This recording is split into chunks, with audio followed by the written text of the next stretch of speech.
What's up? Good morning, everybody. I am joined by Loki Jarson. He's the co-host of the internet's worst gaming podcast. That is a mouthful, by the Yes, way. thank you. But we got a Happy lot to to be cover. here. Glad to talk. I like talking video games almost as much as I like playing them. Shoot, dude. Heck yes.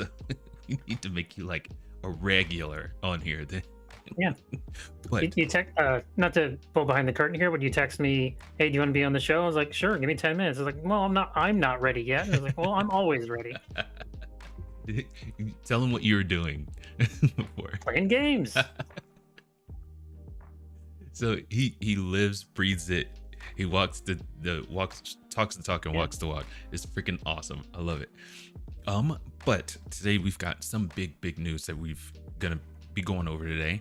We're gonna be talking about the GTA 6 delay and the alleged union busting that the Yes. UK is looking into right now. We're gonna talk about Xbox's quarterly earnings. I think there's a little bit more to kind of chew on. It just below the surface of what they actually what's going on over there.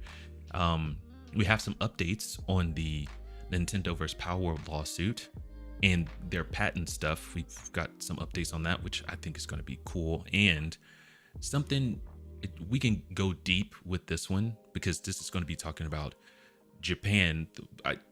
So I looked it up. Coda, they represent a lot of companies in Japan, but they're not part of the Japanese government. They work in conjunction with them, which is kind of weird relationship they got going. But they have sent an open letter to OpenAI to have them ask them for permission. Stop using our stuff in your Right. stop training your stuff on our IPs. Yes, because it flies in the face of their their IP laws over there, right? So we're gonna get into all that. I think we're gonna get philosophical with that. I feel like it's going to, but like I was asking you, I follow you on YouTube and on X. Have you guys put up a new episode on YouTube? Not the the YouTube thing is automatic. I don't actually have any control over that. Gotcha. As Okay. far as podcasts, the last one we had was 2 weeks ago Mhm. about Ninja Gaiden. It's called Go Ninja Go because I'm super clever with my titles. Ninja We should be Turtles recording. comic. I like it. We should be recording another one today, so a new one should be out next week. Okay. Right on. So, but what platform is you primarily upload them on? I know they get sent to YouTube and all that, but yeah. The RSS feed is one I would prefer people go to just because it's the cleanest. Mhm. It does automatically get uploaded to Apple and Spotify and Amazon and all that sort of stuff, but you gotta like search for it. I'm Gotcha. not easily findable because we're still so small. Gotcha. Because I Yeah. don't pay for like advertising or whatever. Right on. I bet if you did at least like once, especially on YouTube, like $5, dude, that go a long way for you guys. Because what you talk about is very interesting. You are like crazy in depth with your thoughts and opinions on stuff. I love it. I love it. Well, my co-host Joe Stizzy and I we had a third person initially when we started about 11 years ago. Mhm. He has moved on to the rest of his life. No disrespect to no, his name was Rob. No disrespect to him. Yeah. But we've done it for so long, we just kind of figured out a rhythm for it, a nice pattern. Gotcha. Okay. And that's part of once you get kind of a groove going, it becomes easier. And like again, yeah. I don't remember if I've said this Mhm. on air publicly, but I want to say it now. I do have you to thank personally for getting the show back and going because we had about like a year and a half hiatus. That's right. And Yes. then we started talking on Twitter about stuff, and it was like, "Hey, do you want to come on the show?" Because okay, sure, why not? And those two appearances I had back in like last November or whenever it was, Mhm. uh, got me motivated again to start uploading the show. We've done like 15 episodes this year, which is crazy. I'm not gonna lie, that's awesome. Just because, like, I think the world needs to see your perspective, like a guy that plays a ton of games and comments on it. It's Well, I'm also. It's not even just the gaming part, and we're going to get into some of that today. Mhm. It's the business side I'm really interested in. Okay. When you're a teenager, you play a game, it's like this is cool or this sucks, and you don't think too much about it. Right. As you get older and you have to worry about your own money, Hmm. you start thinking about the people who make the games. Yeah. It's like, the guy who made this game is a real jerk. Do I want to give this company money anymore? So you start researching and who makes your games, what they really believe. Do the people making games even like them? And frankly, a lot of them don't, especially at the major studios, in my opinion. That's so. And what you're touching on, something I think it's unique to our time period, just because I don't think we were as polarized back in the day. That's probably why we didn't like think that much about it. Like, Yeah. what parents did you have? Parents that were discussing politics in the household? Because I didn't. No, It's like, no. but now, like, I do in my household. We do discuss it, just because it's like, holy crap, if you're not keeping on top of some of this stuff, it could freaking Yeah, kick you in the teeth. in the 90s, there was no 24-hour news cycle. There wasn't something to always talk about. There was a lot more leisure time. Yeah, very true. And now, as you're an adult with more responsibilities, I purposefully make more leisure time. That's why I play so many games. Oh yeah, yeah. But I think another big issue is that we talked about this on a previous episode, but Mhm. the rise of independent media, not just my podcast or yours, Mhm. but it is easier than ever for just any schmuck off the street to start one of these things and start talking, to make an X account, to make a YouTube, to make a TikTok, whatever account, Mhm. and get out there and put your stuff out there and put out your opinion. Yeah. Maybe somebody will listen. Maybe Mhm. they won't, but hey, your opinion is still out there and it still matters. Yep, 100%. My goodness. And so with that, with it being so hyperpolarized, it is obviously very obvious. I mean, especially if you're, on X, it's bleeding over into, what the devs say on X and what the directors and, even, what was the CEO of Kotaku, even that guy has an opinion Yeah. on politics, and making it very, very known. So that hyperpolarization is bleeding over into everything. And I would Mhm. love for it to stop.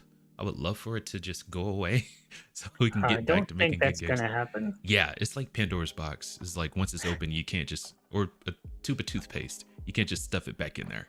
It's out now. It's also, I think people have it in their minds that, especially the big corporations and journalists. Mhm. I said this before, but game journalists are like my mortal enemy. I declared war on them back in Gamergate days, and I've hated them ever since because they're not unbiased. Right. I have my biases, you have yours, Mhm. but we're upfront about it. Yeah, Journalists shouldn't have biases, but they Right. do, and they pretend they don't.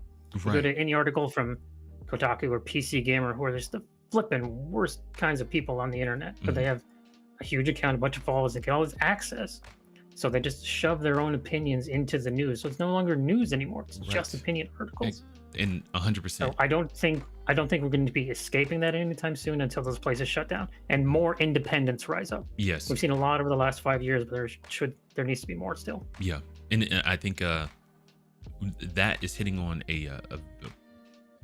just what we need in the industry right now. It's like we can't put the toothpaste back in, but we can clean up the ones that we spilled and get some new ones in there, right? Mhm. So independent media, we do need that. Like, it, as soon as you said that, it made me think about Black Myth Wukong and the controversy that came out with that one. It's like, yeah, it's they're really showing their hands on a lot of this. And it kind of, it's disheartening, to see the state of this. Like, gamers can't depend on journalists anymore to get, No, the information that they want. Is this a I good game? figured- Yeah, go ahead. I figured this out a decade ago, which is why we started the Internet's Worst podcast. So it's like, people aren't, it's not that they're just saying what I want to hear, it's that they're not telling the truth. Right. I figured this stuff out from the original Gamergate with all the nonsense about Zoe Quinn and Anita Sarkeesian, all of that Mhm. crazy stuff. Yeah. And all I was reading from game journalists is all these women are so correct and gamers are the problem. And you've seen that for 10 years of gamers are the problem, gamers are wrong, gamers are racist, gamers are sexist. Yeah. And it's like, enough of that stuff, man. Right. And then it started bleeding over into other areas of media. When we talk about independent media, I don't just mean for video games either. Right. Independent filmmakers, independent music makers. Yeah. So, as Hollywood is slowly burning itself to a crisp, Yeah. literally and figuratively, more independents rise up, and we need less centralization. Yes. Uh, My goodness. like I said, you can just have a show about whatever you want, your interests, and like-minded people will find you. Yeah. And what's so funny is like the pushback from the gamers has been like apparent. So Mhm. you would either there's a concerted effort to burn it all to the ground, or they are just oblivious to anything outside of what I they're think seeing on a daily basis. from a journalist level, it's definitely intentional. Okay. From a corporate level, I think it's oblivious. We talked about the last time I was on. We talked about as we'll get into the Xbox earnings call thing. Yeah. Like Satya Nadella, the CEO of Microsoft, I don't think that guy's played one video game in his entire dang life. Yeah. He does not care about video games. He cares about the business side of Microsoft, some of which is video games. Right. Yeah. So when you have people in charge, and you see this with other media, people in charge of the product Mhm. who don't care about the product will suffer. Yes. 100%. Yeah. But so man, this, and again, holy crap. Okay. it's leading to other stuff. Yeah. So why do you think, like with Satya Nadella, he doesn't play video games, but let's say, a video game is in turmoil. Why wouldn't the Mhm. CEO know about that? It seems like a lot of these CEOs don't know that a game is unfinished, or maybe they do and they have it pushed out because always online, you can patch it anytime, anywhere, whatever. That sucks. I freaking hate always online gaming. But either the CEO knows, and he knows what he's running into, he knows the controversy surrounding this video game or whatever, or he just doesn't know. I think you and Nas said last time we were on, CEOs are like, they're not as smart as we think they are. Well, no, they're just people. Yeah. My friend Joe says, like, say businesses are just comprised of people. Yeah. And by that it means individuals, and individuals make their own individual decisions. Very true. If you're a CEO, I get anti-corporate sentiment. I understand it. Hmm. But CEOs are CEOs for a reason. Yeah. They earn those positions. You might not think they work very hard, but they do work very hard. Yeah. But that means they can't stay informed. Phil Spencer, for all his faults, does at least play the occasional video game. Yeah. So he does know what people are playing. Satya Nadella looks at quarterly earnings reports. Hmm. He's like, okay, what's making us money? Where can we make money next? Yeah. And again, he sees another media, like, what's his name? Bob Iger. Yeah. There's no way in hell Bob Iger watches every Disney movie that comes out. He doesn't have time. Yeah. So you have to delegate that to other people. So you're saying, well, Bob Iger didn't know that this movie was going to fail. He probably hadn't seen the movie. No. CEOs are in charge of the company, not the creative side. Right on. So I don't know that even if given the responsibility, they should care. Okay. Right on. Shoot, man. Starting out strong. Holy crap, dude. Good Lord. All right. Let's get into our first one. We're going to be talking about the delay. But it's curious though, because I want to say it was a few days after they fired, like 40 people, something like that. Yes. And so, this could be to cover up the alleged union busting. Get into it. I'll Okay. say more about that. All right. We're going to get into an article. I highlighted some stuff to try to keep me on track because my brain is scrambled eggs. But let's get into it. And I pressed the right button. Look at us. I'm on fire this morning. I have the wrong name though. Oh God. Okay, we will fix that. Just for anyone coming in at this time, this is Loki, co-host of the internet's worst gaming podcast. Nas couldn't make it today. That's why I'm filling in. Yes. Guest starred. I love it. It's so funny. So this is coming from Siliconera. I've never heard of this publication, like, ever. Siliconera's been around forever, really? Yeah, this is my first time. Shoot, man. It's like, we've been doing this, like, paying attention to what's going on. Like, before we started the podcast, I never really paid attention to play video games, but getting familiar with some of the people that write these articles, with the CEOs of some of these companies, this is like brand new over the last 4 years, and I've never seen Siliconera. This is my first time. It's crazy. This is being penned by Jenna Leda, and we won't spend too much time on this. I just want people to get the general idea of what's going on. So there's another GTA 6 delay after Rockstar firings and union busting allegations.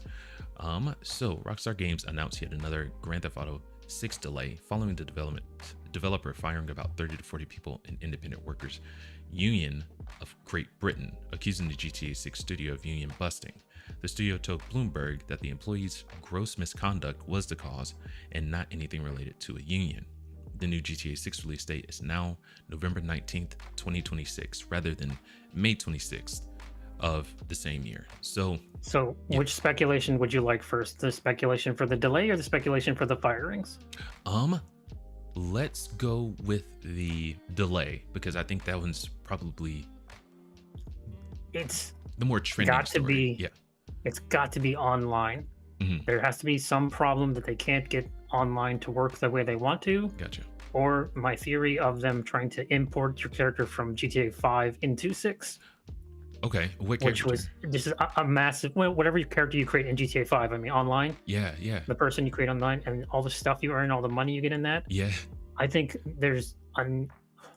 you have to want to transfer all that stuff over to 6. Right. And I understand it's a different city and it's got a different map and would have a different everything. Mhm. But not having that means gamers have to start all over. And you've had more than 10 years to build up your GTA 5 character. So for Rockstar to someone say, screw all that, you're gonna start over from nothing, I think would piss a lot of people off and cost them a ton of sales. Yes. Very true. Yeah. Yeah. I got a good question for you later on. But so what are your like speculations on the union busting? It's probably true. Mm. But I also think the leaking thing, the gross misconduct, because I don't know if this particular article, but that these people were leaking information to the public. And the first real stuff we saw about GTA 6 from 2 years ago, when they had that massive hack, Yeah. because some idiot left their, was it not Slack, whatever, the WhatsApp, some of that nonsense, left it open, and somebody just found it. Yeah. So I think they would be much more tighter about security. And if they found out these people were like maybe leaking stuff, Mhm. because before that leak, you never heard anything from Rockstar. They never leak stuff. They're as tight a ship as can be run. Right. And then that leak happened. So like, okay, we're doubling, tripling down. Mhm. Hell, in the last GTA 6 trailer from a few months ago, Mhm. after the previous delay, Yes. it started with one of the characters saying, "Hey, what are you doing?" The other guy said, "Oh, just fixing some leaks." It's like, that's intentional. That's hilarious. Now, Sorry. Go ahead. now, as far as the union allegations, Mhm. I don't live in the UK. I don't know the UK laws about labor, all that stuff. I know they have different rules than we do. Mhm. But personally, I am staunchly anti-union. Mhm. If you're working in like a really tough field, like metal working or working underground, or like a genuine safety concern, Yeah. Yeah. okay, unions probably do things for you. Right. If you're in like arts, like actors or writers or any of that crap, Mhm. I don't think you need a union. Right. I think unions do a lot more harm than good in terms of work stoppage. Yeah. Unions determine who gets to work where and how much you get to work, Mhm. and rather than giving you an individual power, Yeah. it's governmental control on a corporate level rather than a government level. So Gotcha. I'm personally very against that, and I would never be in a union. Right. On. But Yeah. if they did actually fire them when they were considering joining a union, that is probably illegal. Yeah. Oh, yeah. That's definitely against UK laws as far as labor, Mhm. their labor laws. So if that feeds into another question, but I 100% agree with you. I think that it can get to a point where the union, it stops working for the person, and then it's kind of just trying to self-sustain. It Yes. stops working for the worker, and it's like, I, yeah, go ahead. I once heard a description of a union by someone who's in it Mhm. a long time ago. It said it's about the last person in the room closing the door behind them as fast as they can. Yeah. Oh yeah. It very much is a screw you got mine sort of mentality in a lot of these things. Because I Where mean, I understand from the opposite point of like, oh, we want to protect our workers and make sure they're not being overworked. And dev crunch was a big story about 5 years ago. dude. No one cares. No one cares now, but it was a big story about 5 years ago yeah. for Last of Us 2 and Cyberpunk and all this stuff. hmm And you hear, oh, it's like, oh, I was in the office for 70 hours and they worked me so hard. It's like, I understand. I Yeah. understand. That's tough and no one should do that. Right. You're Yep. making a friggin' video game. hmm You are not in an oil field. No. Don't get me wrong. So like, I definitely have this, and content creators aren't like I mean, shoot, there's a union for everything. I'm sure there is a content creator union somewhere, somehow. It's probably being built right now. Who knows? But it's like when I first got into it, and I still hold this opinion, content creation is really easy. You know what I mean? It's like okay, so by trade, I'm a fuel hauler, right? And I'm basically driving a bomb on my rear. So it's like, and don't get me wrong, I like my job, but content creation, if I was making money from this, oh yeah, I would leave that behind in a second, because this is a lot easier and a lot more fun to do. But do you remember, like, a lot of content creators at one time on X, they were coming out like telling people how hard content creation is? You remember that? Oh yeah, you see that with Twitch streamers a lot, because they go for like 12 hours a day or some nonsense. Yeah. I despise. Look, if Nasik over here, the guy I'm pretending to be. Yes. He streams on Twitch, and sometimes co-host show Kenshin's girl streams on Twitch. So I don't want to say anything bad about them in particular. Right. Twitch as a whole, I think, is a scum hole, a hive of some of the worst people imaginable, led by an absolute gibbering idiot in Dan Clancy. Yeah. He's many swear words I won't say on this very family friendly show. But oh my god. As far as like unionizing YouTubers or Twitch streamers, I think is really stupid, because you're going to lose individuality. I think, the top streamers on Twitch and YouTube, I think they're stupid, but I understand that they have audiences. Oh yeah. But if you try to force a union onto YouTube, you're going to kill individuality on the platform in favor of the collective. Yeah. And so, like, seeing how the union is affecting Hollywood right now, right? Yes, it's very badly. Yes, it's so, with the AI stuff, I get it, because you don't want anyone taking your likeness or anything like that. It's kind of the same thing what's going on with Japan. It's like, but it's kind of like asking for a raise when the company is going through cuts. That's kind of like, that's kind of what Hollywood did. It's just like, we need more money. It's like, well, we're hemorrhaging it. Yeah. So what do you want us to do? You know what I mean? So that was maybe, I don't know if we're talking too much about Hollywood today, but the dual strikes of the actors and writers strikes 2 years ago were the stupidest possible thing that they ever could have done. Because it delayed a ton of movies, it canceled a ton of projects, and shrunk more studios. Yes. It directly led to what's happening now, where Warner Brothers, one of the biggest entertainment and media conglomerates in the last 100 years, is going to be sold and chopped up for parts. Yes. And several thousands of people are going to lose their jobs because stuff became too expensive to make. Warner Brothers is in a ton of debt. Said, well, we need to offload this debt somehow. So to see that happen to video games, I mean, they got enough problems. Yeah. But union nonsense would only hasten the destruction of stuff that's already happening, and especially with like Ubisoft and EA. Yeah, dude. Oh my gosh. Yeah. So definitely wrong. And Take-Two is one of the few out there who, could have a union and heard their employees join a union, and it wouldn't affect them that much, because they're still doing crazy numbers. I want to say, I just read an article that Red Dead Redemption 2 was like one of the fourth highest earning video game of all time. Yeah. So they're making really good money, and if this company can benefit from happy workers and not crunch and stuff like that, then I'm all for that. But this union busting thing, man, my gosh. Oh, well, it's the story people latch on to. Yes, very true.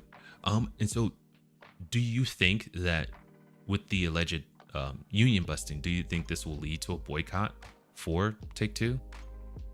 I think people will call for it. I think it won't happen. Gotcha. It'll be the same thing for whatchamacallit. Yeah, go ahead. Sorry. Here's the thing about boycotts. If you ask for them, they don't work. Very true. And so, generally it has to come naturally from people. We'll just use a couple of brands here and not speak too much more of them. Bud Light. People didn't need to call for a boycott. It naturally happened. Jaguar. People didn't need to call for a boycott. It happened. Now, stuff like the Harry Potter game, the Hogwarts Legacy from a few years ago, where various Twitch streamers said boycott this game. Hmm. It didn't work and was the best-selling game of that year. Yes. Yep. So I do think people are going to, especially journalists, are going to say, "Hey, these devs are working real hard and they're not getting rewarded, and they got fired. Nobody should buy GTA 6." It's like, you're ridiculous. This is going to be the best-selling game of all time when it eventually comes out, whenever the hell that is. I think I don't think this one goes into it. It was like, we should get comfortable with not seeing GTA 6 until 2028. It is entirely possible they skip this entire console generation. Yeah, because shoot, they're talking about the PlayStation 6 Yeah. for in 2026. I want to say crazy and I don't think they've left a lot on the table with the PS5. I think we could continue this generation for a while. My gosh, I don't know. It's kind of like when phones come out. They come out like every year. It's like with consoles, like every 6 to 8 or 6 to 7, 8 years, something like that. It's like, you don't have to follow that timeline. You know what I mean? Look at Nintendo. They kept theirs going forever, and they sold like 154 million units. It's like the Switch 2 was the first time they changed that, where they moved up production rather than letting it go further. Right on. Okay. See, and I think that especially somebody in Xbox's case, like, give yourself a little breathing room. Like, you're not selling consoles, so give yourself some breathing room. You can extend this generation out for as long as you can or want to, until you come up with something truly, innovative, Sure. because we're hitting a plateau with graphics and things like that. It's like, what more can you do? A more powerful machine? That's not gonna do anything for gamers. And so I have to eat my words. 154, well, especially with Switch 2, they sold like 19 million units. People are still buying consoles. I think what was happening with Xbox is their absolute tanking of console sales brought down the entire average. So it looks like consoles aren't really selling, but 19 million units sold already with the Switch 2. They're definitely got some crazy good momentum. Is that number accurate? I thought it was like 10. I want to say I got it from Scale Up's new video. It's probably an article somewhere, because he references his stuff really, really well. So but GTA, I'll tell you what will not come in Switch 2, GTA 6. Oh yeah, no, I don't think it's that powerful of a machine, so I don't think it can run it. They can run, can't they can run Cyberpunk 2077 on there, can't they? Yes. Okay. And that is entirely on the cartridge, by the way. You don't have to download anything. Sheesh. So maybe now the fact that CDPR, who has had some real bad launches in their history, was able to figure this out, but like Sega and Square Enix can't or don't want to, says a lot about the Switch 2 cartridge. I think as far as sales, I don't know if you had an article on the Nintendo thing, Beyond the Power World suit. Yes. Mm-hmm. As far as the Nintendo selling a lot, I'm still waiting.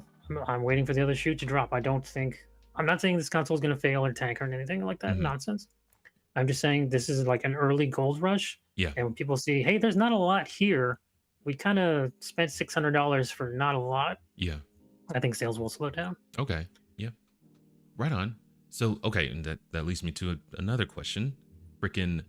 Do you think that we are on a downward trend of console sales? Do you think we'll just continue selling less and less over the console generations? Yes. If they continue. Yes, for all three. Okay. Not because of software, but because of hardware. Yeah. Because artificially inflated prices. Right. All the tariff excuse nonsense and raising consoles, that will naturally lead to a drop in sales. Yeah. Oh yeah, 100%. Let's say the PS6 comes out, because I haven't heard any price speculations on that, but let's just say it comes out and it's $500, $600. Do you think it would still sell pretty well? No. Okay. Now that is a specific case for Sony side for software. Gotcha. I think as far as gamers are concerned, yeah, they care more about software than hardware. Yes, 100%. Yeah. the thing about the Sony in particular is they've had a lot of really bad steps this console generation for software. Yeah. You can hear my podcast to hear what I think about their latest Ghost of Yote. I hate it, but even that didn't get 3 million. So, and how there's like 60 million PS5s and Ghost of Yote sold under 3 million, if that. Oof. So you have to wonder, it's like, well, what are y'all's exclusives? The biggest selling games on PlayStation 5 this year, I'm not kidding, have been Forza Horizon 5 and Oblivion Remastered from Microsoft. Yeah. Hey, golly. Yeah, they've not done anything on the first party front. No, Like, I don't not the last 2 years at minimum. You want to say, Spider-Man was a hit. Spider-Man cost way too much freaking money. So my point being, so is like a Sony, a theoretical PS6, which is the other bloody thing. They're still making PS4 games, man. So when they make a PS6, they're still going to make PS5 games. Yeah. Why the hell would you buy a PS6 if you have a PS5? But I mean, that's just smart. That's smart business just because there's, double the amount. Not if you want to sell the 6. That's true. So they're going to come to a head. It's like you have more PS4s out there, double the amount of PS4s that you have PS5s.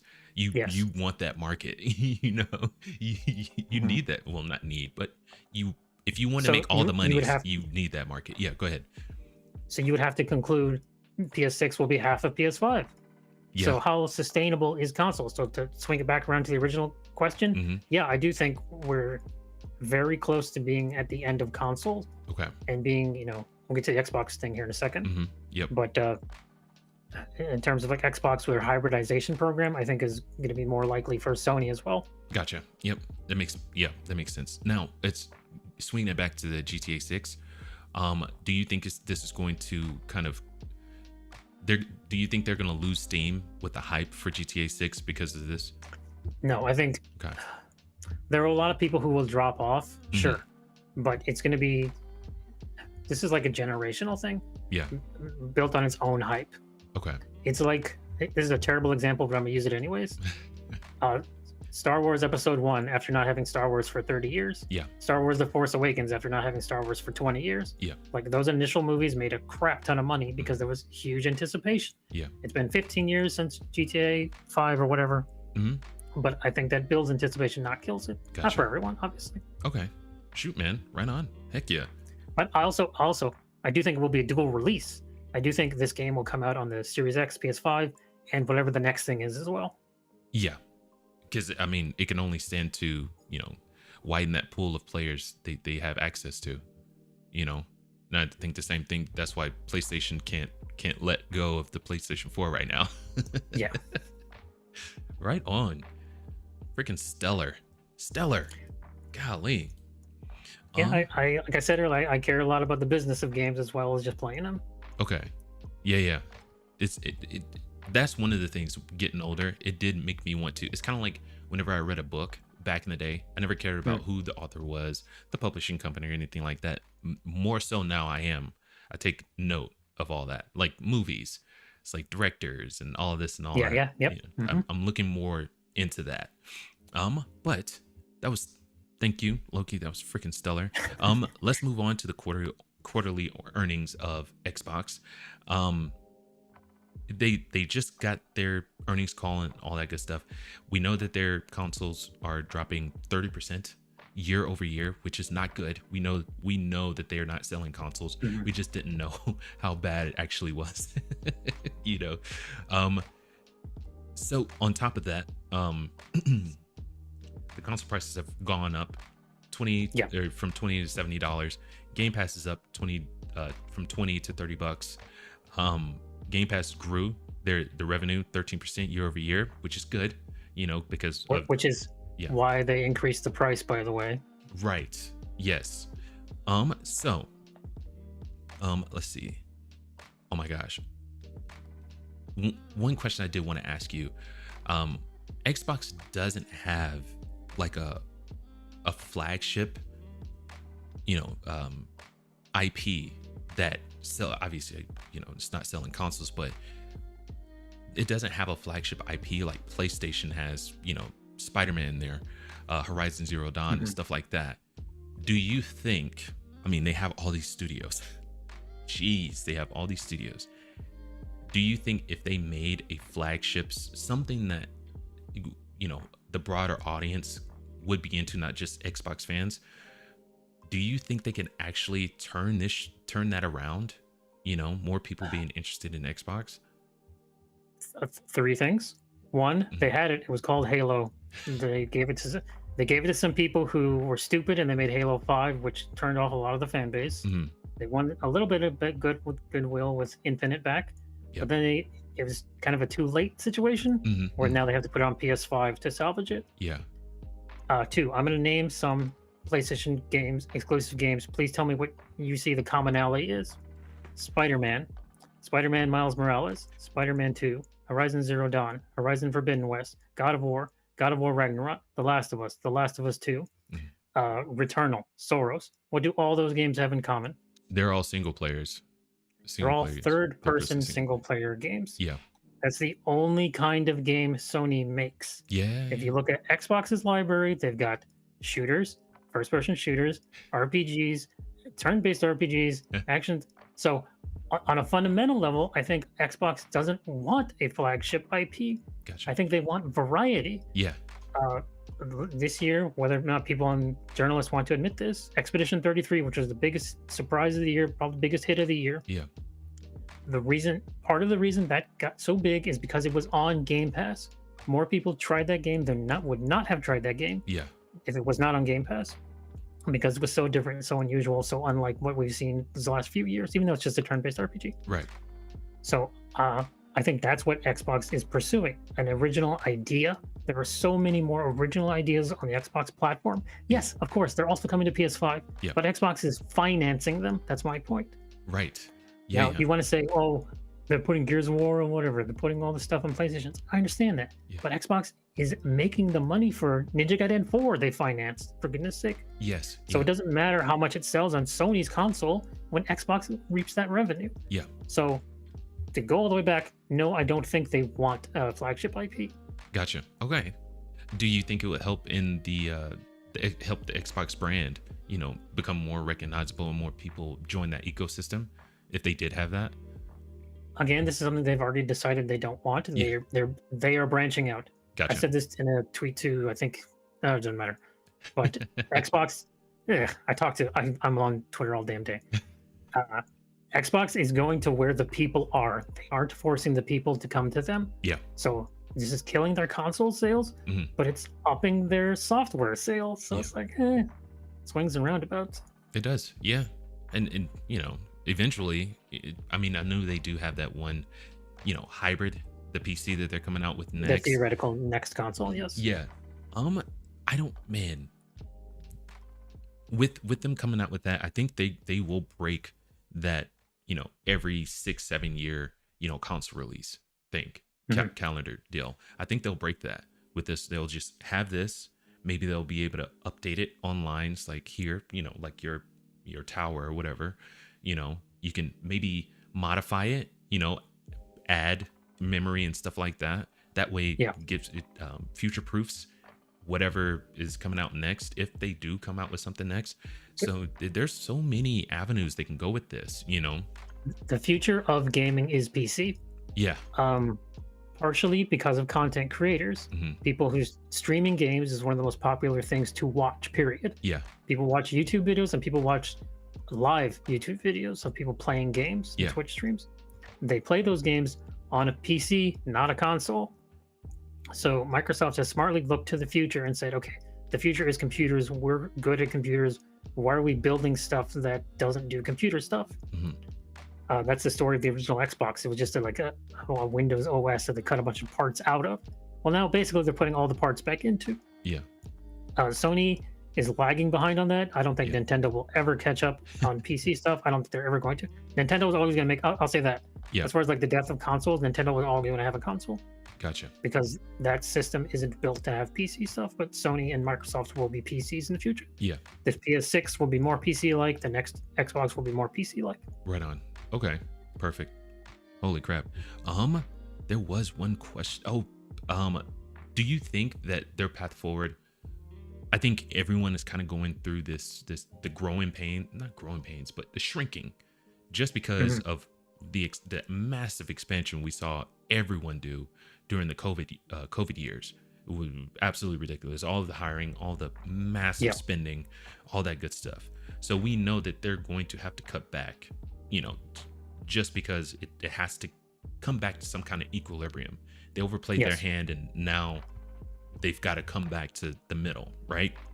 Now, going forward, do you think there is a path for Xbox around all that? You know what I mean? So after cutting, I think there's a path for profitability. As far as public goodwill, not really. Okay.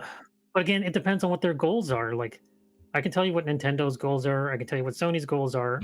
Sony's goals are to lose money. Microsoft's goal is to make money. Now, the way they go about that, I don't know. They're one of the most confusing companies I've covered. It. In my 10 years of gaming journalism, they're one of the most baffling companies I've ever covered. Crazy, right? It's so hard to predict because I think we all agreed that raising the console prices and raising Game Pass prices was effing stupid. Yeah.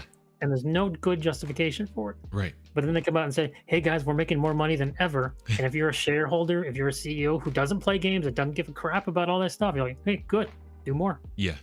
Golly. Say, if we can make more money by firing extra people we don't need, do it. That's Microsoft, more than Sony, more than Nintendo, is a profit-driven company.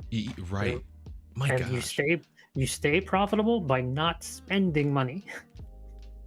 Oh my gosh. And that's a whole conversation on like these bloated budgets with the AAA space. That's a whole conversation on its own. My gosh. It is way worse in Sony's side because they don't have the resources with it. Microsoft has enough resources to screw around. Yeah. They can, whatever about increasing prices on the customer side. Yeah. But they can afford to experiment more with stuff like funding Expedition 33 or Ninja Gaiden 4. They have the capital to mess around. Sony doesn't have that capital, but they're still messing around with live service nonsense. Yes, dude. Like Concord should have taught Sony a valuable lesson, and it didn't. They didn't learn squat from Concord. No. So they're just going to keep on going with Marathon and Fair Games and blowing money down the hole. And Xbox is making different kinds of mistakes, but they're still making money. So the internet at large and game journalists freaking hate Microsoft right now, and I understand that. But they're winning. They've won the new. I think we talked about this in an older episode of this show.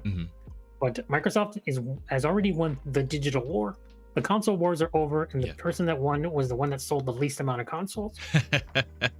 Yes, that's hilarious. Yes, they are in a freaking awesome spot right now. Well, okay, wait, holy crap! I'm going hyperbolic again.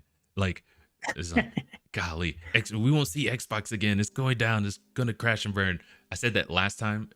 I take all of that back just because it's like, holy crap, dude.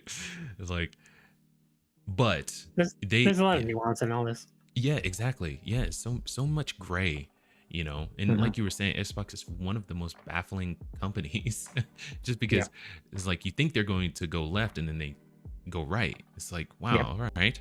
It's like, because I don't think I saw the increase in price for Game Pass coming. I didn't see that coming at all. No. I think it's bad PR certainly. Like Xbox needs new PR people, need new marketing people certainly, because all the time, because I'm on gaming Twitter all day long, I see people clowning on this is an Xbox. It's not an Xbox. It's a handheld PC. And it's like, guys, it's just marketing. Yeah. It just means what I said earlier. Xbox is going to where you are. Yeah. You don't have to come to them. Yeah. Real quick. And then Sony. Go on. Oh, I'm sorry. We were just gonna get into the an article on it to just kind of go over all the little aspects of it. But let's get into that real quick. My gosh, I'm sorry to interrupt you, man. That was that's fine. I said I was gonna fix it and I didn't. I'm so sorry. That's We're gonna do this. We're gonna do it. All right. So CEO Satya Nadella also remarked on the strong performance of the gaming division to investors, citing 500 million monthly active users across platforms and devices, and remarking that we are now the top publisher of both Xbox and PlayStation this quarter, with successful launches of Forza Horizon 5 and Oblivion Remastered. He cited a 15 million player milestone for Call of Duty, holy crap, Black Ops 6, and shared that Minecraft saw record quarterly revenue players attributed to the film adaptation. He also signaled continued growth on its Game Pass subscription service, saying its annual revenue was nearly $5 billion for the first time. Hood also remarked that at a total company level, headcount at the end of June was relatively unchanged year over year. Of course, the statement does not encompass the 9,000 layoffs Microsoft announced on July 2nd, 2025, affecting roughly 4% of its total global workforce, with a significant portion of that occurring within its gaming division. Cuts were made at several studios, including the closure of new developer The Initiative and the cancellation of Perfect Dark, Everwild, and numerous unannounced titles. Nadella says the company still has nearly 40 games in development. Holy crap. And again, they can afford to take these risks. Yeah. I don't know if I talked about it on this show or on my podcast, but the stuff about Everwild and Perfect Dark, when you hear it's like, oh, they were working on this game for years and they closed it. It's like, well, what were they working on? Let's see, some concept art, some proof stuff. Right. And you hear that Everwild had nothing. Oh. And you see that Perfect Dark had that vertical slice, what we saw at E3 or whatever, the Jeff show, and that was it. Yep. There's nothing else to that game. So it's like, you guys spent 7 years and $70 gajillion and you've got nothing? Yeah. Of course we're going to close you down. But journalists and, people with certain YouTubers with certain intent to crap on Microsoft say, look how bad Microsoft is doing. They're firing all these people. Blah, blah, blah. Yeah. It's like, come on, man. Yep. Yeah, it is not totally fair. I have made myself, I realized, sound like a bit of an Xbox fanboy on this episode. I'm not a fan of any of the 3 major consoles. I own all 3. Yeah. But just for this console generation, I've liked more of what Microsoft has been doing. I don't like their price increases. I've liked more of the software they've been putting out as opposed to Sony. So I'm being pushed in that direction to have to justify their business decisions because of software. Look what he says.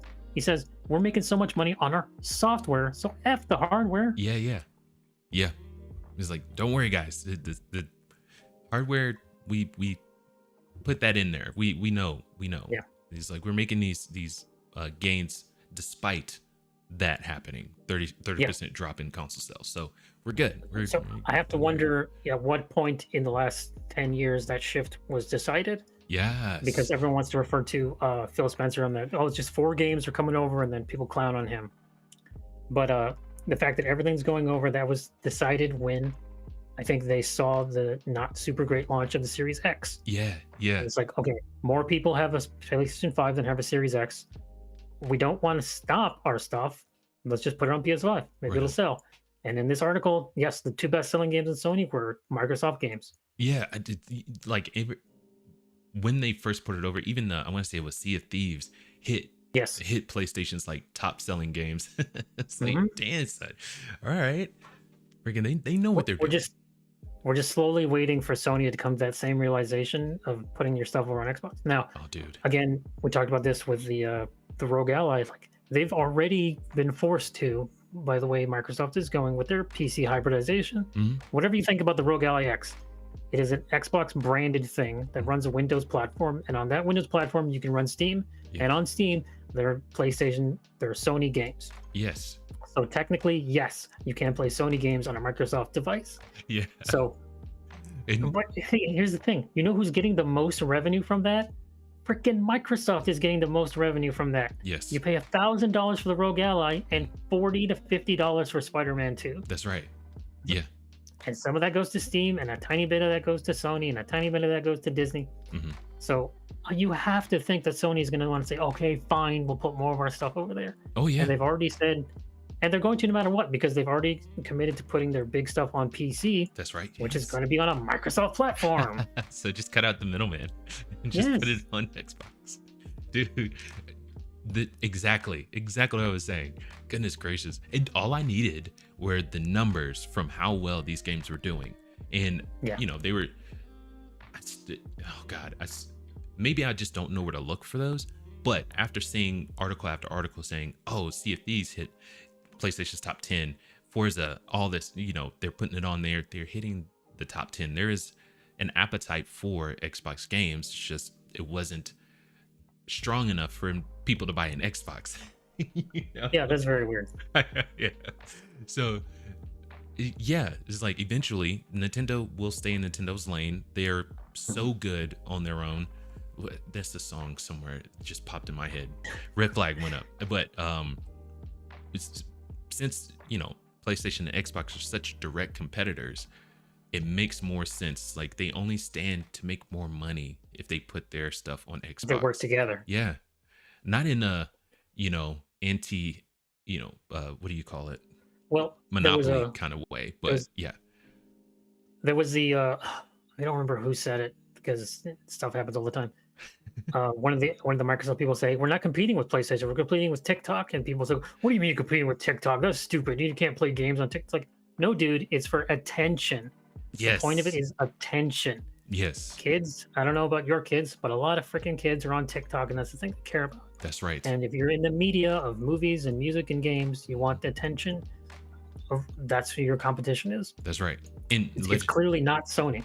no, and Legendary Drops had like it was an absolute iconic line. He was like, if your games are too good to put down, that means I'm not picking up my phone. It's like, Yes. dang, son, put that on a shirt. That's bars. That's bars right there. The trick Sony hasn't figured out is to make better games.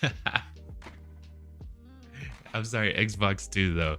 Xbox, they've been notorious for like just get close, but just not over that hump of this is an industry defining or like a brand defining game.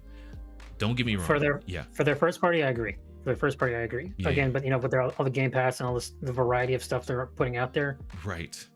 For stuff I personally think you need to play on Xbox, it's on PlayStation. See, yeah, right on. Okay, let's move on to this IP battle that's going on with Nintendo. So we all know that Nintendo is suing Palworld, and they retroactively went and got some patent work done. Now, some of those patents are, I want to say one is in review, but it threatens the rest of their patents, which kind of nulls out the lawsuit that they have with Palworld. And I read a couple of articles that said Palworld was making changes so that they didn't, get caught up anymore with Nintendo. It's like they have this lawsuit. The last thing they needed was to add more fuel to the fire, so they went and made changes. Sure. Pretty sure. I think I saw a few articles like that. Now, before we even look at the article, do you think that if this lawsuit gets thrown out because these patents, get removed, do you think they add those changes back into Palworld? No, I think they're safer just leaving it the way it is. Right on. Okay. I think you'll see a lot of people who I've never played Palworld, so I can't speak for how the game mechanics work or anything. Mm-hmm. But you'll see a lot of people who's like, "Oh, put back the thing we liked," and Pocket Pair to being like, "Yeah, we're successful without it." Though Pocket Pair has been successful enough to start their own spin-off. They're like they're financing other games or something, right? Like they become a publishing studio all their own. Oh shoot. Yeah. So it's some little indie thing they're doing, like IO Interactive does, where you make Mundfish does, where you make enough money on your initial thing to be like, okay, we're our own business now. We don't need third-party stuff. Yeah. Hey, by the way, gotta say this: Palworld was partly a big success because it launched on Game Pass. Right on. So, but that's the dichotomy, right? So it's like for the small creators, Game Pass is, my gosh, it's like a godsend, right? But for ones that are already big, because it eats into the the physical sales, how much of a priority should Game Pass be for, let's say, GTA 6?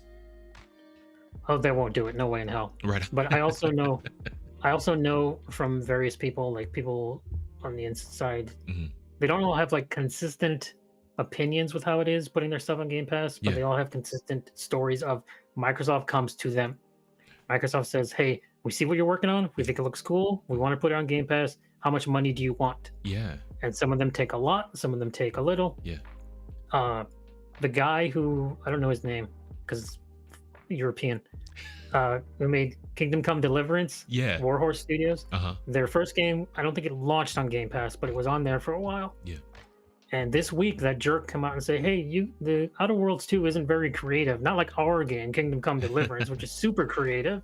It's like, buddy, you took Microsoft's money. You got no place to say what they do. Shut up. That's hilarious. Nice. Right on. Let's get into this article. This is coming from Dextero, but you definitely have a point with that for sure.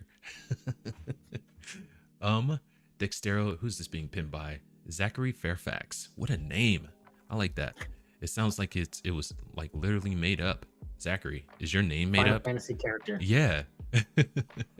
Nintendo's ongoing legal battle with Power World developer Pike Bear has taken another blow after the head of the U.S. Patent and Trademark Office ordered a rare re-examination of one of the company's patents.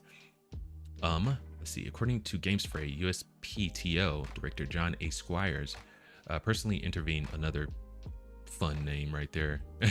Personally intervened on November 3rd, 2025 to reopen U.S. patent number. This one. Bunch of numbers. Yes, which covers a system allowing a player to summon a sub-character and let it fight in one of two modes.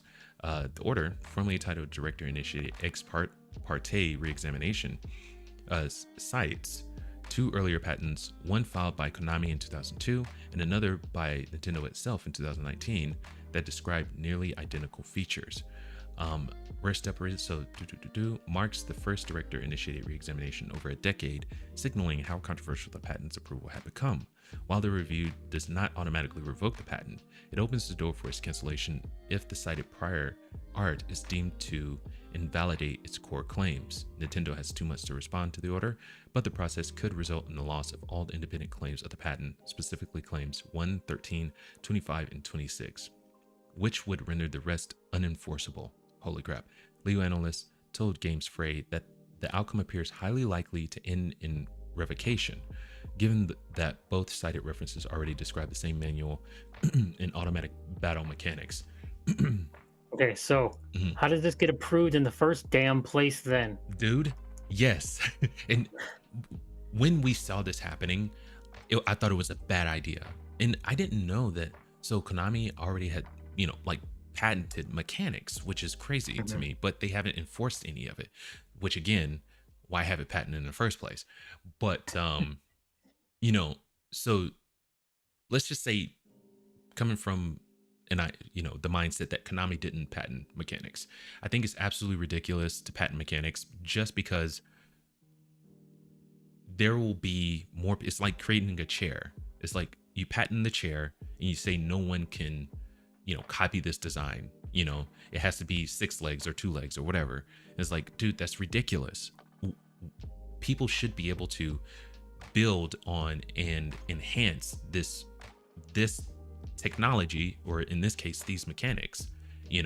Power World should not have to pay or, worry about a lawsuit from someone because they have a monster and it fights beside them and they keep him in a ball. I don't even care if they throw a ball, catch the monster, and that's their mechanic that they use in Power World. I don't care. It should not be patented. You shouldn't be able to patent that kind of thing.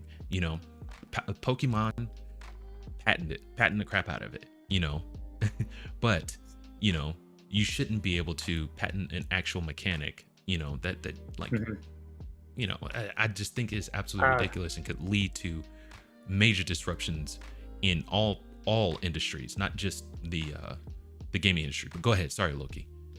I have many thoughts about this. Okay. Firstly, speaking of Konami, did you know Konami has a now expired patent that nobody's used? Loading screens suck. Everyone hates them. Yeah. Did you know you can't play mini games in loading screens? Only Konami had that patent for many, many years. Whoa. They had a Galaga in one of the Tekkens. Yeah. When Tekken was loading, you could play Galaga off to the side. They own that patent. It expired in like 2005. Nobody's used it since. Warner Brothers still owns the patent to the Nemesis system from the Shadow of War, Shadow of Mordor games that nobody's used. I'm sorry, that's pretty sick. God dang. I love that. You doing something? Nope, never mind. I'm sorry. You doing something in the background. I got distracted. Oh, sorry. Yeah. I'm fixing your name once and for all. The other thing is, this is the U.S. Patents Office, not the Japanese Patents Office. Right. And Pocket Pair is a Japanese company, so I'm not entirely certain what this actual revocation will do for the lawsuit. It will throw it out of court here in the U.S., but it'll still be an issue in Japan. Yeah. I mean, Japanese laws are very different to ours. Yeah. Last thing, um, because Japanese laws are so different to ours, Mhm. the way they patent stuff, the way they think stuff. That's why Konami patented the shooting mechanic. Yeah. A long ass time ago, in the arcade days of like Street Fighter and Fatal Fury, Yeah. if you ever read the credits for those games, you'll see not real people's names. You'll see only nicknames. The reason they put only nicknames instead of the real creators' names is because they were worried about poaching. If SNK Oh, went to shoot. Capcom and said, "Hey, we saw you were in the credits for this awesome Street Fighter game. Here's a bunch of yen. Come work for us." So they legally, at the time, it's not legal anymore. They legally used different names back then. Okay. So I think this is like a Japanese culture thing, frankly, Gotcha. in terms of ownership rather than a global idea of Nintendo. It's like, I don't know that Nintendo wants to screw Pocket Pair out of business. I don't think that's real. Yeah. I don't think they hate that there's a Pokemon-like game. And from what I've seen of Power World, it doesn't play anything like Pokemon. Right. They just have similar-ish designs. Mhm. But then I've seen articles saying, well, Pokemon stole a lot of the ideas from Dragon Quest from Mm. Square Enix. And it's like, well, it's about the ownership of the thing that they have, and they see a business threat. They Yeah. don't want to kill Pocket Pair. They don't want to kill Power World. They want to say, hey, Pokemon's our thing. Stop trying to make Pokemon stuff. Yeah, yeah. So you're trying to say, well, I mean, I'll allow you to say it, but the way I interpret it is they are trying to kind of just make a statement and say, hey, don't go down this route. Don't make anything that's similar to Pokemon, or we will come after you. Yes. Yeah. Nintendo is very much into lawfare, into using the law to gosh. enact their will around the world. Yes. Because what was it? And it's not like Pokemon is hurting for money. ZA just sold 5 million copies. So Yeah. Yeah. they're doing fine. Yes. It's like in reference to the lawfare, the guy that was streaming like what do you call it? Not emulation, but pirated Nintendo He games. illegally downloaded some Nintendo games and was flaunting it. It's like, come after me, Nintendo. And indeed they did. They did. They did. It's like, what was the other guy? I want to say it was another guy named Bowser. I want to say it was a few years ago. And they made a freaking... They made an example out of him. Yeah. Yeah. He did pay a lot of money. Yes. Because what he was doing, he was selling what do you call it? God, my brain, dude. Scrambled eggs. Some sort of dev kit or illegally jailbroken nonsense. Yes, yes, yeah. And they at the end, oh my god, they wanted that guy done and dusted. I think he'll be able to. I think he actually said this. He was like, I won't be able to pay this ever. It was like, I can work the rest of my life. I'll never be able to pay this off. I think he actually said that. Then you probably shouldn't have done the crime. Very true. 100%. There will be no tears shed over here, the casual consumers, for that guy. Now, again, this is another thing journalists want to jump on Nintendo, and I'm not going to defend the billion yen company here, but it is their property, and if they see something that looks like their property, they're going to go after it. We see this in other things all the time. It's like, hey, you made something similar to us, but it's legally distinct that we're just going to wag our finger and say, hey, watch it, buddy. Yeah. You don't really see lawsuits or patent filings. I think that's where people really got up in arms over this. It's like, only we have the ability to throw balls at monsters and put them in balls. You can't do that. Right. It's like, that's a little stupid. Yes. And this article says, you guys already did that and forgot about it. It's like...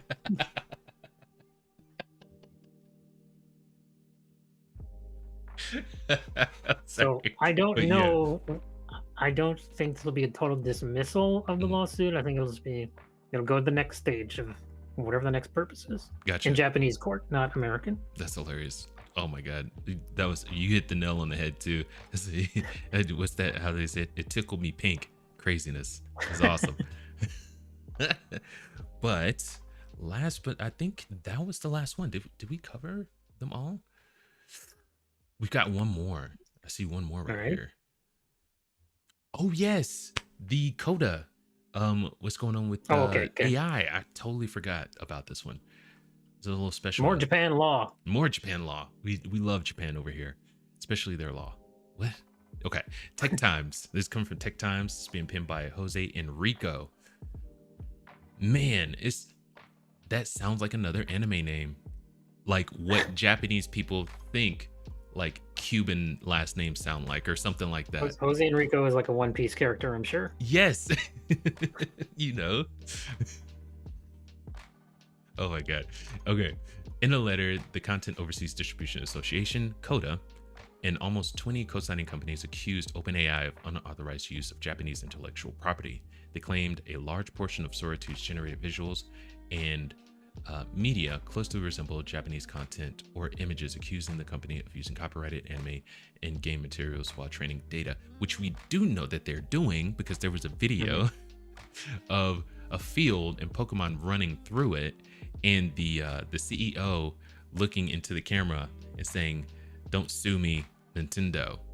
So we do know that they're using those assets. You know, it's hard to say, no, we're not. It's like, then where'd the Pokemon come from? It's in the Sora 2 watermark. Where'd that come from? you know? So whereas OpenAI's policy to date has been to use copyrighted materials to train its models, unless creators have explicitly opted out, CODA contends that, according to Japanese copyright law, the approach should be opt-in with explicit permission required before using any copyrighted work. Question for you. Dude, that's not even doable. That's like impossible.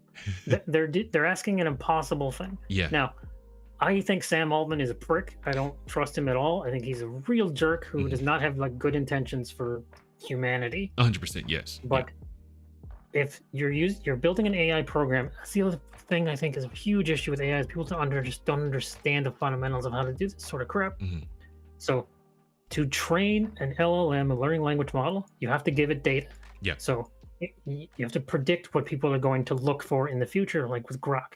You say, okay, I know people are going to want to make movies using our software. Yeah. What kind of movies are they going to want to make? So we need to put a bunch of famous crap in our thing.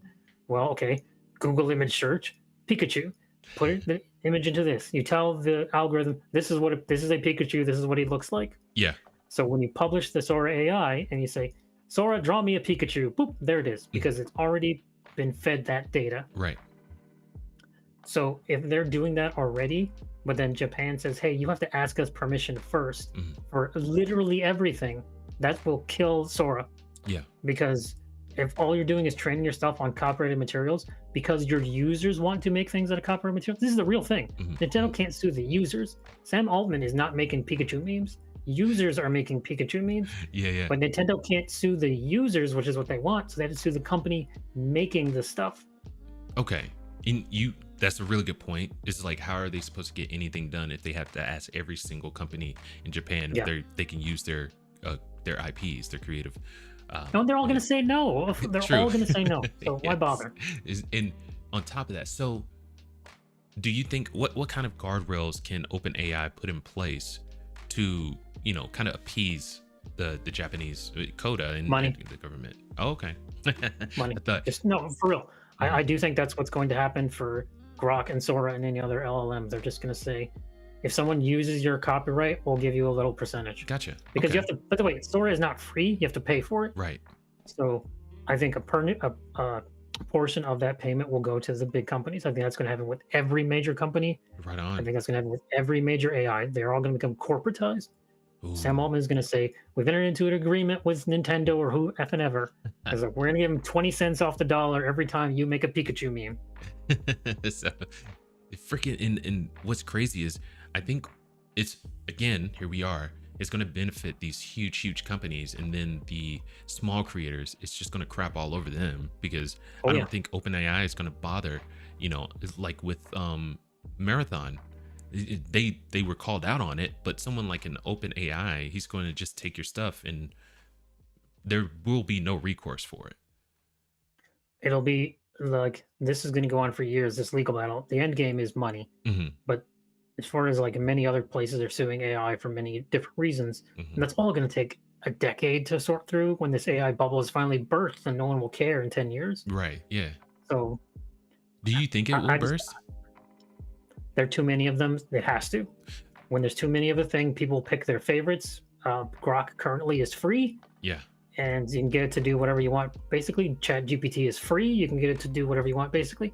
If you're paying for Sora, then you're already in a business that does these sorts of things. Right. You already have enough you can write off Sora as a tax rebate or whatever. Gotcha. And man, that kind of can be applied to everywhere. Like, with what's going on with the subscription services right now. Netflix is the one leading the charge, and I think that won't change. You know, just because they're, like you said, there are a lot popping up right now, and a lot are in bad shape. And the ones who were first and best are the ones that are going to survive this. So that definitely makes a lot of sense to me. Also, talking about Xbox, I think people, the superhero fatigue and all this and all that, I think people have subscription fatigue, you know, because you get all these subscriptions and they start to add up. You might as well pay for cable. You know, you got away from cable because Netflix was $7.99, and just, okay, I'll get on here, watch my favorite shows, watch my favorite movies. Then all of these other ones started popping up, and it's like, okay, now that's another byproduct of the COVID years. Of everything, of every little thing popping up, and then here we are 5 years later, and people are like, okay, we don't actually need all of these things, so we see more consolidation. Right. It's happening in Hollywood. Warner Brothers overspent. They're in debt. They need to sell. We're going to see more consolidation. AI is going to consolidate. Yes. I think I can't predict what the future will be. I think, you know, because Elon Musk is really stubborn. I think a version of Grok will be around. Yeah. I think a version of Sora will be around. I think a version of Microsoft's Azure platform will be around. Yeah. But they're all going to be company-owned proprietary things. So, in just making stuff up here. But let's say the most likely scenario in the future is you go to OpenAI, you go to Sora, OpenAI, it says, draw me a Pikachu, and it says, sorry, we can't legally do that. It's like, can you draw me something that kind of looks like a Pikachu if I put in the right prompts? Yeah, okay. A legally distinct Pikachu? You betcha. Chukapee.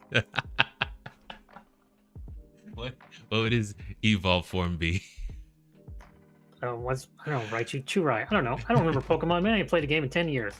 I miss when it was just 150. I almost knew all of them too, which is it pisses me off. It's like, all right, I've got 130. I only have like the 20 more to go, and then they're like, oh, actually, it's like, screw you guys, screw you. It's like, why? It's like spend 150 Pokemon for years. Where the hell have these other Pokemon been hiding? You know, it's like, come on, guys, come on. No. To close on the AI thing, public sentiment has not been pro AI, especially on Twitter. If you go around there, AI has been used forever because the word is artificial intelligence. Artificial intelligence is in every game you've ever played. But if you dare say the words AI in game now, you're like, whoa, after your game, I'm not supporting you. Because you don't understand it. It's like, no. That's what people hate now is generative AI, where it makes up stuff and makes up art. A lot of, you know, artists online are vehemently against this thing because they think it's stealing, and it kind of is. When it's training, AI can't create original things. It can only copy what it's been fed. So I get where Nintendo and Japan at large and other major companies, dude. Last month, Sora got in a lot of trouble for Martin Luther King. Oh. 1 million people were making Martin Luther King Jr. memes. Yes, and they were really funny. But the family got in touch and said, "Hey, take that stuff down." It's like, okay. It's like, oh, so we're already censoring this at the time it was free. Yeah. This free open platform. It's like, you've already kowtowed to pressure. It's like, yes, all of them will. Yeah. All of these major things will kowtow to business and government pressure. And trust me, you do not want the government involved. Those 3 people in those little boxes down there. You don't want government regulation of AI, because it'll be even worse than the hell it is now. Yeah. Golly. So I know you mentioned that one of the ways this could evolve is that tons of money will be involved to, you know, give these companies a chunk just to be able to access their IPs, you know, without, you know, Japanese like coming and asking every single company. It's like, hey, can we use this? Can we use this? And them saying no. So it's like, here's a bunch of money. We're going to use your IP.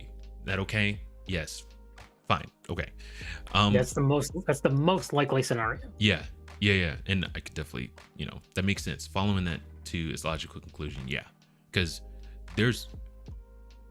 it's kind of I hate to put it in these terms because it sounds hyperbolic, but there is like an AI revolution going on right now. you know, it's like, Well, people, it's an arms race, really. yeah. It's who's going to get no, really, it is. It's who's going to get the biggest, best one that everyone's going to want to use. Mhm, And like with Netflix, like with movies, like with live service games, mhm. people are going to pick their favorites and stick to them, and the rest will die. Yes. Yep. So that's why we call it a bubble. And places like Microsoft and various other places are. Square Enix had a big stink this week because they said, yeah, in the future we want to use like 70% of AI to do our QC and bug testing. Yeah. People are like, oh, you're replacing humans. It's like, yeah, you'll probably do a better job, guys, because games have been buggy forever. And if a computer can do it better than humans, they're gonna get a computer to do it and Yeah. cheaper. Yeah. So I tweeted this the other day, but like, get mad now because everybody's gonna be doing it. I saw that tweet. Yeah. So how do you think this is going to change worldwide operations? You know, so an arms race, sure, who can get there first and do it the best, but how do you think this will change how we operate, across the globe?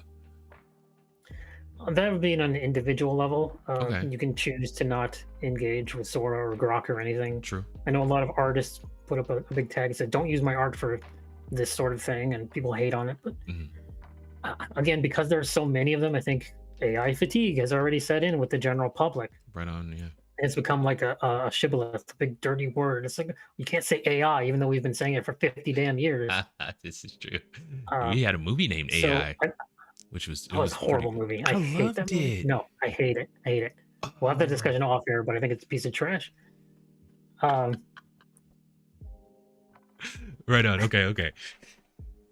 but yeah, I do think there's going to be, when this is all said and done in 10 years, there's going to be about 7 big AI companies Okay. and a few dozen smaller, more ones. Like I mentioned this in a previous episode, but right now people want an AI that does everything, Mhm. and I don't think that's the future. I think the future is an AI that does one thing. Yeah. This thing only makes videos. This thing only does text. This thing only works with copyrighted images. This thing only works with non-copyrighted images Yeah. or music. Okay. That's okay. Do you think there will ever be a consolidation, like on down the lines? Like, okay, you right now we're at the phase where you do one thing and do it well, because that's all they can focus on at the time. Do you think that years down the road there will be one that does everything? You can go to this one for everything that you want. You better hope not, because that's the monopoly you don't want. No, for real. Like that story, Yeah. another story this week was Steam. There was a story of like 73 or 83% of developers on Steam think Steam has a monopoly on PC gaming. It's like, where else are you gonna go, buddy? You gonna go to Epic Game Store? Yeah. So- We've seen that when companies do only put them on those other ones, like what was the game? He was like, he's Alan not Wake putting it 2. on Steam. Who? Yes. Alan Wake 2 launched only on Epic Game Store. And it flopped hard. Yes. My gosh, it was like 2 years before it even made a profit. Mhm. God. And I want Remedy to succeed because I like Remedy. I love Control. I like Max Payne, Yeah. And they're supposed to be remaking 1 and 2. So, but Well, if we'll they go see, under, because their CEO just resigned because Yes. their stupid ass live service game nobody liked. oh my god. So it's like, again, chasing the live services. Please, guys, stop doing that. But as far as consolidation of an AI for Mhm. one, like, have you ever read the book Neuromancer? No. You should probably read the book Neuromancer. You don't want a one singular AI anything. Oh, You don't want a shoot. singular anything. You don't want a monopoly because then they can. I don't want Microsoft and Sony to merge. I would like them to be in competition forever. Right. That's probably not going to happen with the way those two businesses are both rising and sinking. Yes. Yep. Warner Brothers is to get bought out. You're going to have more monopolies in Hollywood. Exactly. Yep. The bigger corporations get, the worse it is for, Consumers. I think, everybody. Yeah. Yeah. Yeah, because if there's a monopoly, they okay. can just name their price, and because they're the To only one around, we have to pay that. But go ahead. Sorry. The guy on the screen reminded me of something we're not going to talk about here, but I'm going to mention it. Healthcare. And healthcare cost has exploded because it's been taken over by the government control. And with government control, prices skyrocketed 200%. Mhm. So you don't want any one entity in control of anything. Right, and I that's think legally it won't happen too. I know, like Grok and Sora will never get along because their creators hate each other. But Yeah. I think I don't think there will be less AI in the future. I think there will be some more smaller AI and like larger ones controlled entirely by corporations. Gotcha. Okay. Shoot, man. Boom. That was freaking Yep. awesome. Loki. A lot of future predicting from me. I've got no qualifications other than to say I think. Same. Same. This is where you're the world's worst in the internet's I keep wanting to say world's, but you're the internet's worst gaming podcast. We're the just Yes. casual consumers over here. So, you know, it's gonna be we're not insiders. We're No, it's just I am. speculation. Pattern I said this recognition before. too. But go ahead, sorry. Yeah, exactly. It is seeing the trends of the market, seeing what sells, what doesn't. I pay attention to a lot of this stuff. Mhm. I didn't finish college, but had I finished, I would have gone into finance of some sort. So I've always had an interest in business stuffs. Right on, dude. It's like who's making money, how is it making money? I don't follow the stock market and all that nonsense, but Yeah, right on. Yeah. That stuff is kind of all theory anyway.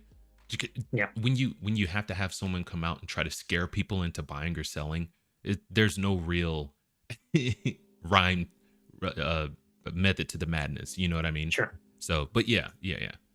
I'm right there with you. It's just As far as games, you pay attention to what sales like, and then what you have to question sometimes where these numbers are coming from. Mhm. It's like, okay, Bloomberg said this. Who at Bloomberg? Alina Analytics said it. Okay, don't believe them because they admitted they make stuff up. This is true. Yeah. So when you see it's like, okay, this game is doing well, this game isn't doing well. Mhm. Why? What is the problem with the game that's sold badly? Mhm. What does the game that does well succeed with? Yeah. So you hope that people who work at these damn places are also looking at this Yeah. and trying to follow that money. But unfortunately, a lot of them don't. As we talked about at the top of the show, Mhm. a lot of people in charge of Sony, Microsoft, Nintendo don't care about games. Right. Yeah.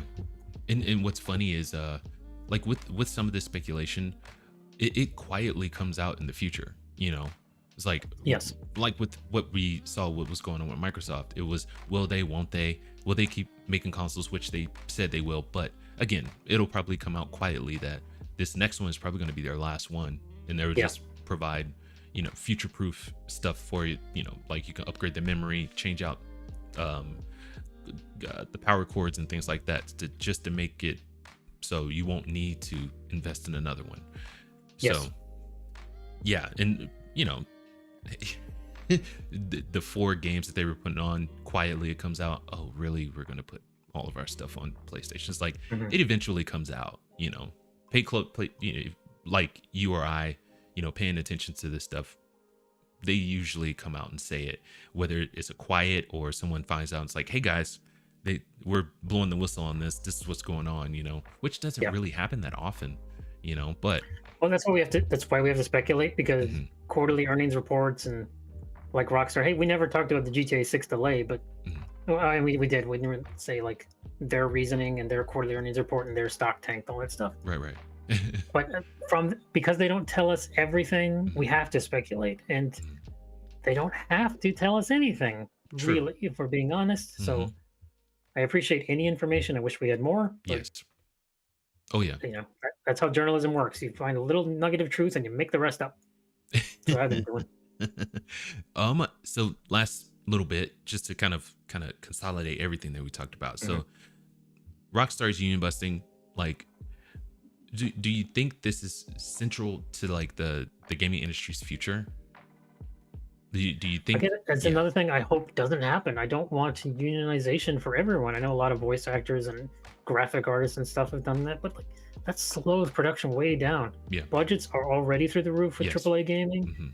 They take freaking forever to come out now. Yeah. And this wasn't a problem 10 years. This wasn't a problem 10 years ago when there were less studios, less people, less unions. Yes. There's more money, more people, more studios, more unions, and it's all taking longer and being made worse. Yeah.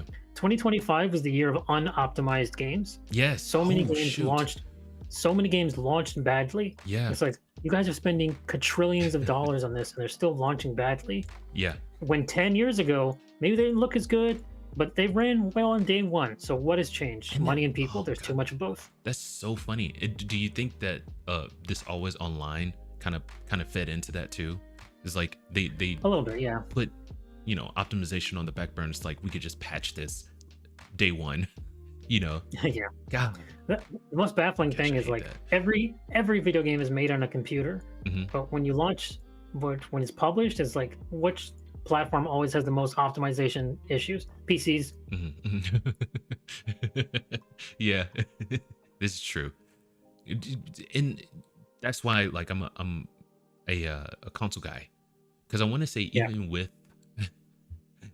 Randy Pitchford with the Borderlands 4, it wasn't as bad on the console. It's like all the information that they were putting out is like on how to optimize were for PC, Mhm. you know. Yeah. So I And, think and that's yet they've used that PC excuse to say this week another story that Borderlands 4 did not sell as well as they wanted it to. dang. I thought, man, you would think. I mean, God, all the stories that came out about Borderlands 4, even despite the optimization problems, Mhm. people were saying, "Oh yeah, it's selling off the shelves, it's flying off the shelves," you know. So again, quietly comes out that, what the real story is. I have also been playing Borderlands 4 Hmm. this week. Hmm.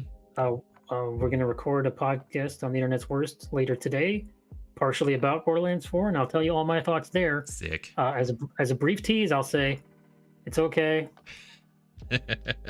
And I'm sure you'll get into all the ins and outs. Are you Yes, going to be giving some story beats? probably. I'm playing it with my co-host Joe Stizzy through co-op. Oh, cool. We're only about 10 hours in. We haven't finished it, but got enough into to give an overview on what we think the rest of the game's going to be. Okay, right on, dude. So as far as the earnings call, um, do you think that the financial targets that they're trying to hit, are they going to be defining the franchises going forward? Like, are they going to be like less experiment? What am I trying to say?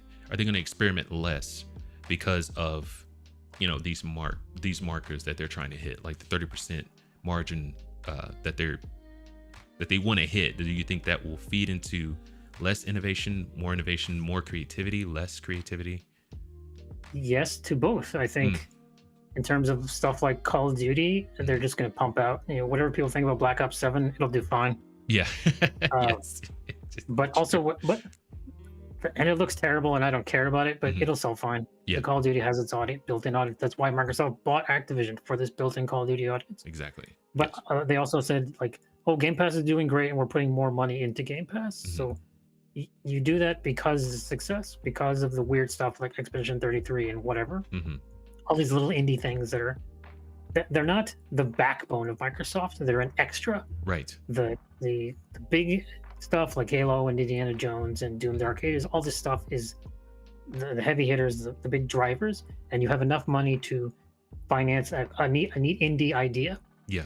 One of the bigger successes from this year is like Ball Pit. Have you seen Ball Pit? No. Ball X Pit. It's Ball X Pit, but you don't pronounce the X. It's a dumb little survivor game, and it's massive this year. And this other little roguelike thing looks like Vampire Survivors. Oh, put, huh? Ball Not X talking Pit. finances here. Oh, no, I've not seen this here. Hold on. Yeah. Ball X Pit.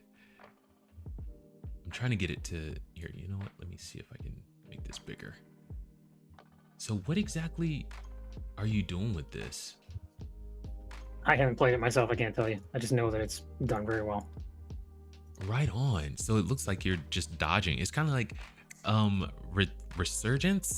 Revergence, that Sony game with all the balls. Returnal. What is it? It looks kind of like a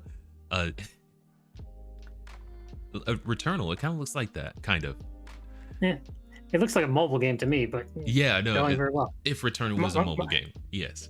My point being, in terms of like profit margins, because not specifically Ball Pit, Mm, but because Microsoft is making so much money on their software, yeah. I don't think the 30 is an unattainable goal. Hmm. Other than to say, like, if you hit 29, I think they'll be okay. If they hit 20, I think they'll be okay. Yes. It's just a motivating goal of you need to hit 30% profit margins. It's like Right. you're not gonna do it in your damn site not gonna do it in hardware. Now, given how much the Rogue Ally X has sold, maybe they can make up some money from that way, but it's going to be mostly in software. Yes. So, will the targets prevent them from taking more risk? I don't think so. I think it encouraged them to take more risks because hey, you never know when something little like that will be a huge hit. Exactly. I do not believe anyone. I was looking forward to Expedition 33 before it came out. I did not think it would be as big as it was. It was Yeah. we're up to like almost 4 million now. Oh for yeah. A game made by like 250 people, mostly ex-Ubisoft devs. Yeah. It is a good game with neat ideas, and that's what you need to succeed. 100%. You don't need Sony $400 million into a third-person action game. You need a cool idea, and the people will show up. Yeah, and I think what Expedition 33. I think what really boosted it's kind of like people were hungry for Final Fantasy to go back to their turn-based roots, and Expedition 33 kind of took that and gave people exactly what they were hungry for, and people ate really well with Expedition 33. It ran well from day one. Mm-hmm. I have issues with the story, but it is a very good story. Yeah, it's very well digitally acted. You come to like all of the characters in it. mm-hmm. They're all written really well. It's smartly written. It's not a stupid game. Yeah, it's well, being very bleak and very French. It's also very funny and very fun to play. So it hits all the right notes, and I think it will win all the Game of the Years from everybody. Right on. Come next month. Good deal. Not me personally, but everybody, the big studios. Well, who would be your Game of the Year pick for this year? Currently, I've not finished everything I've wanted to this year. Uh-huh. I've got a little over a month to go, but currently, believe it or not, I would pick Doom: The Dark Ages. Whoa! Because I judge games based on how much fun I have in them. Gotcha. Okay. 33 had a great story. I have problems with it. Great characters, animation, fun to play. Mm-hmm. Fun is how I judge every game. Every year, the Game of the Year winner for me is the game I had the most fun on. Yeah. Last year, the game I had the most fun on was Like a Dragon: Infinite Wealth. But the best story for me was Life is Strange: Double Exposure. But the gameplay in that is kind of like meh. So personally, I always pick the most enjoyable experience rather than like the best piece of art. Okay, Loki, since you play infinitely more games than I do. Whenever the game is maybe a week before or sometime before, not on the day of, because we'll just get trounced. But dude, it's like, give me like I guess exactly how you did it. Break it down. Who has the best story? The most fun would obviously win your Game of the Year, but we could break it down into like segments like that. I've been doing this idea around my head. I need to type out a big long post on Twitter about it. But yes, I want to do a feature on the 10 best games this year you've never heard of. Okay. Not even just like bald pick, but other things I don't have time to get into today, but Imperial and Eternal Strands and a bunch of other stuff. Okay. It's like smaller games that everyone should play that you've never heard of because they don't have the marketing presence of other things. Eternal Strands. That one's ringing a bell. That's on Game Pass currently. Oh yeah, this one kind of got not review bombed. What am I trying to say? It didn't get the, like you said, the exposure that that it deserved. It looked like a really good game, and then the innovative stuff that they were doing with it, like you can pretty much climb any monster. Yeah, mixing the elements and stuff. Yeah. Oh, dude. Yeah. This was one on my list. As a matter of fact, I'm gonna put that on my wish list for Steam right after this because I really wanted to play this game. It's just I don't have time. I understand. Yeah. Which is another issue of getting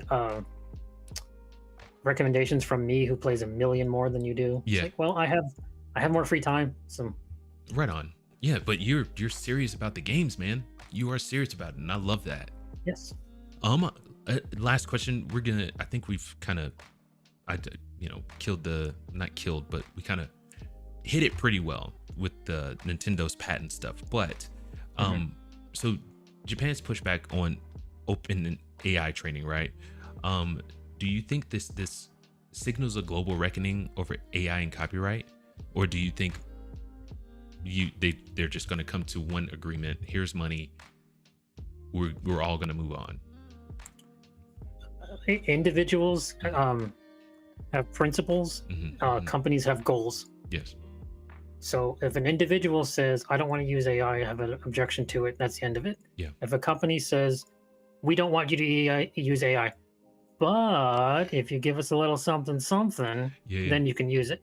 So, yeah, I do think every business will say, what's the most profitable for our business? If it's profitable to take a cut of Sora's AI, they'll take it. Okay.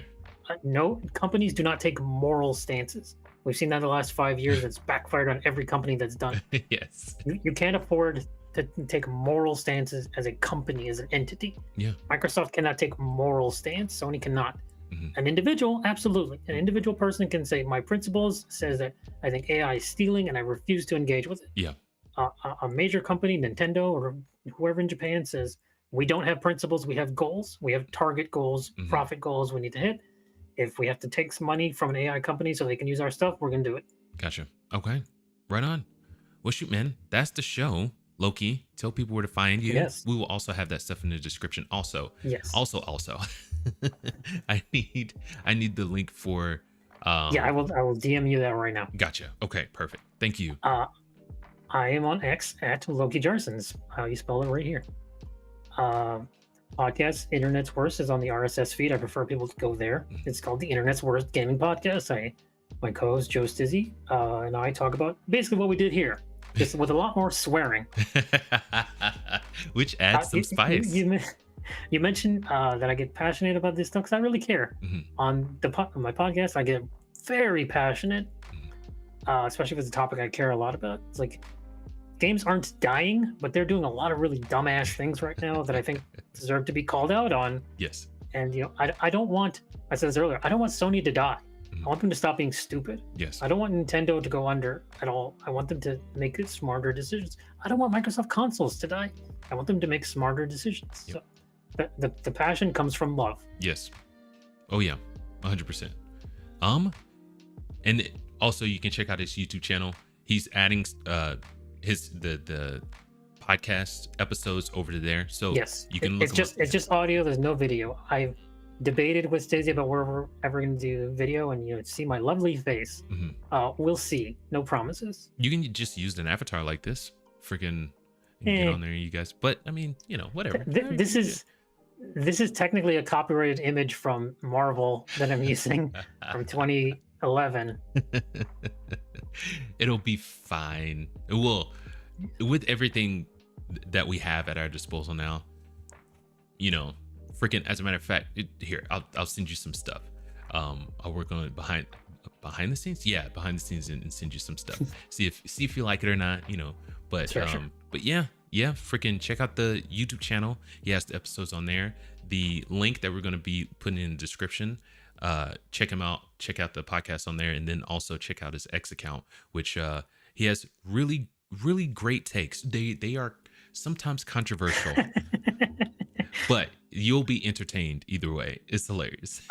I'm on Twitter far too much, and I said in my bio, like 89% of it is jokes. So if it looks like I'm being angry, I'm not really angry. I'm just making a joke for the point of comedy because I like entertaining people, man. That's why I started this show.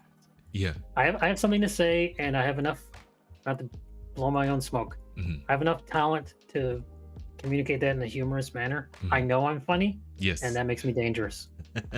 And like you did the responses that people, when they take you seriously and you send gifts, dude, it's freaking awesome. Freaking high five. Love it. I love it. But I like arguing on the internet, man. But, as we close, I want to make that distinction because people make me think I'm argumentative. I don't like fighting. Fighting is different. Yeah. Hell, what you and I have been doing today is arguing. Yeah. Where we've disagreed on things. Mm-hmm. You present your opinion, and here's some facts to back up that opinion. That's arguing. Yeah. That's what I like to do. Yeah. Right on. So you heard it here, folks. Loki, visit him on all the platforms he's available. You won't regret it. Mm-hmm. It's awesome. But thank you everyone for tuning in. We really appreciate it. Thank you, Loki, for thank you joining in last minute. It was so last. It was like 30 minutes, and I was like, "Hey, Loki, what are you doing? What are you doing? Ready? You want to be on podcast?" Yeah. I appreciate that more than the 2 a.m. Hey, can you be on tomorrow? Dude, scrambled eggs up here. It's like I get into all this stuff, and I'm like, "Oh, you know what? Let me get a hold of Loki." And because I work nights, it's like 3 a.m. Sorry. So I'm sorry. I'm sorry about that. But yeah, man. Again, thank you guys for joining in. We really appreciate it. You can find us on X, here on YouTube, and I think that's about it. Or Instagram. You can find us on Instagram too. That'll all be in the description.